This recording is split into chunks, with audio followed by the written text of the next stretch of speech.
just a quick little demo to show you how to create some sparkles. So the first thing I do is just spray the paper with a little bit of alcohol or liquid in a fine spray bottle. You can use something like one of those bottles you get for taking stuff on holiday.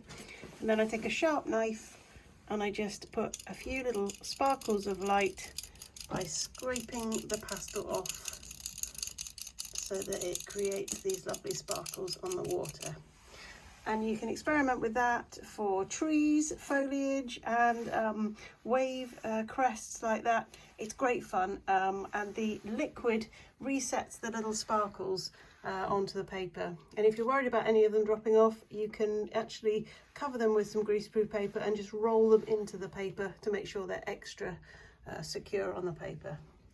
Hope you enjoy that, and let me know how you get on.